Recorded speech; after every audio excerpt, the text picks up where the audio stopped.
Bila kita pergi kerja awal pagi, memang kita susah nak agak keadaan cuaca yang akan kita hadapi. Sebab kita tak nampak keadaan sebenar. Kalau tiba-tiba kena hujan kat lebuh raya, macam inilah suasana dia. Banyak motor yang berhenti dekat tepi untuk pakai baju hujan. Saya pakai baju hujan siap-siap daripada rumah lagi. Sebab daripada rumah dah kena hujan.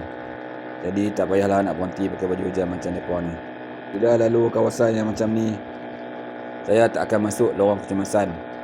Sebaliknya saya akan duduk kat lorong kiri dan jaga kelajuan bagi sesuai dengan keadaan trafik. Jadi kita tak laju sangat dan kita tak pelan. Saya hanya akan masuk lorong kecemasan bila lepas jabatan. Sebab takut ada lagi motor yang tunggu bawah tu. Selalunya macam tu lah.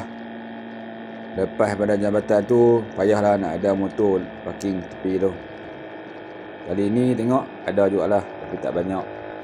Mungkin dah ramai yang berhenti awal tadi. Lah ni kerap hujan waktu pagi. Jadi kena sentiasa beringat.